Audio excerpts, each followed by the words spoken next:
You do the crime, you do the time. We've all heard that phrase, right? But in Virginia and across the country, black people are sentenced to prison for significantly longer than white people who commit the same crimes. News 3 investigator Jessica Larche is busy this morning exposing the root of this problem. Well, Blaine, state and federal data shows black people, especially black men, get harsher sentences than their white counterparts who commit the same crimes. A local prosecutor and public defender say the imbalance is rooted in racism. You're never going to get out of prison. It's devastating. Lawrence Stevens says his prison cell felt more like a coffin. At 18 years old in 2001, a York County judge sentenced him to 1,823 years for armed robbery. No one was killed or seriously injured. Honestly, I felt like I died in the courtroom that day. His best friend, Darnell Nolan, was 17 when he helped Stevens carry out the crime.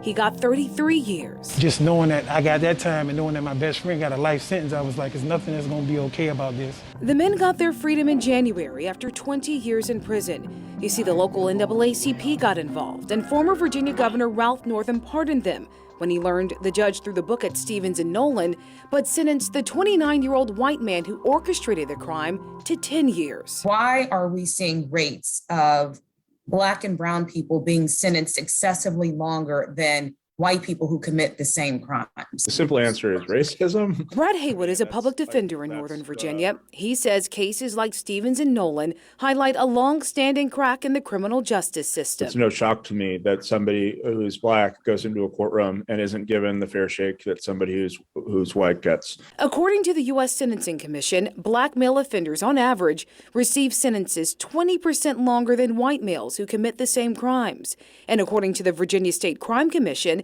Black males were found to receive sentences that were 50% longer than white males. Our systems of power have been rooted in racism from their inception. Portsmouth Commonwealth attorney Stephanie Morales says prosecutors play a role in disproportionate sentencing. We have system actors who are in positions of power, like myself, prosecutors, judges, police officers, who won't admit that. And largely that is a part of the problem.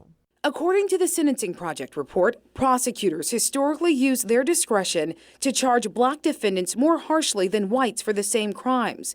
And judges statistically reserve harsher sanctions within sentencing guidelines for Black men more than any other group. But Amy Fettig with the Sentencing Project says we should all care about the disproportionate data. Is this a fair system? If the color of your skin determines your punishment more than what you actually did?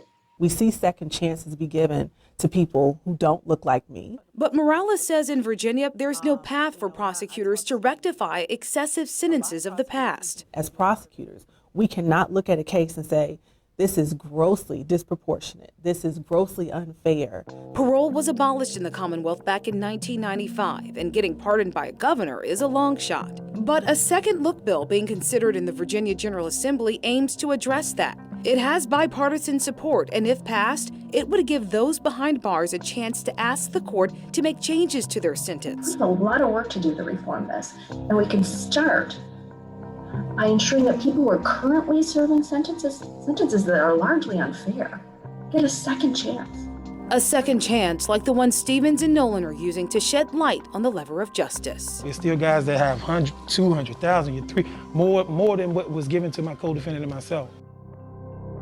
Now, as of this morning, the second look law passed in the state Senate, but it has a steeper hill to climb in the Republican-controlled House. We'll be sure to keep you updated on any movement right here on News 3. Jessica, a lot of people might be watching this, myself included, wondering, how could someone get 1,800 years and somebody else only get 10 years? So it all goes back to the sentencing guidelines. So Judge Prentice Smiley Jr. was the York County judge in the Lawrence Stevens case.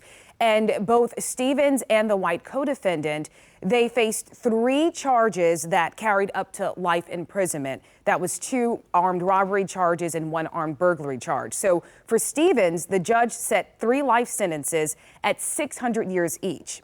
For Paul Michael Melendrez, his white co-defendant, the judge set 3 life sentences at 99 years each, but suspended all but 7 years of that sentence. And the judge was forced to add on another 3 years for a mandatory minimum for a gun charge, giving Melendrez 10 years compared to Lawrence Stevens' 1,823 years. So that is how that happened. The judge went longer on the guidelines and above the guidelines in his authority. All right, Jessica Larche, thank you for that investigation. Our time now is 6:37.